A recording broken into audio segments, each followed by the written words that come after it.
Après un taxi, un train et encore un taxi, ça y est, on y est dans ce magnifique village chinois de Furongzhen, qui veut dire Hibiscus Town, la ville des hibiscus. Et c'est vraiment un village qu'on voulait voir depuis longtemps, puisque si vous ne connaissez pas encore, nous sommes de gros cinéphiles.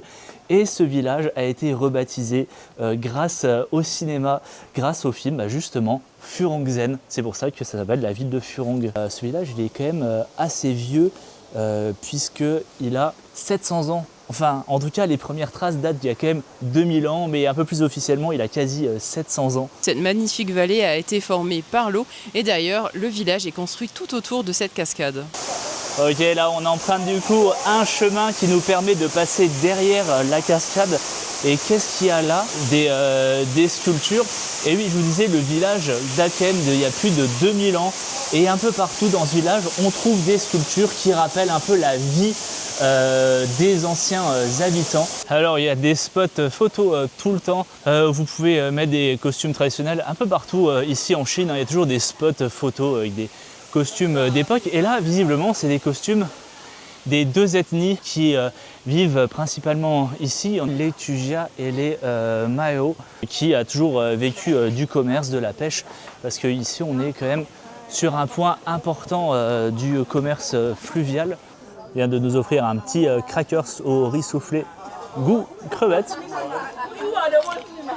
Là on vient de tomber par hasard sur un musée. Alors quand je dis par hasard, c'est vraiment par hasard, parce que pour se guider, il n'y a pas vraiment de moyen de se guider, hein. Il suffit juste de se balader comme ça, et on tombe des fois sur des choses vachement étonnantes, comme ce pilier en bronze qui date quand même du 9e siècle, et là-dessus sont gravés des textes qui racontent l'histoire d'une guerre qu'il y a eu durant la dynastie Jin, et également un traité de paix d'après ce que j'ai compris.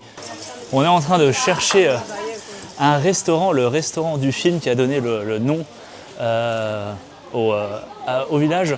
Et du coup, ça nous permet de découvrir une rue pavée, une rue en pierre absolument incroyable. Okay, donc on vient de tomber sur un temple.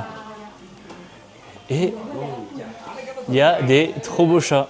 Et je ne peux pas vous montrer comme ça, parce qu'il faut forcément aller dans les restaurants, mais de chaque côté de cette rue, il faut vous imaginer plein de restaurants qui proposent tous une vue sur l'autre côté de la ville, perché au-dessus de la cascade. Ça a l'air vraiment, vraiment incroyable. Ne ratez pas la suite dans une prochaine partie.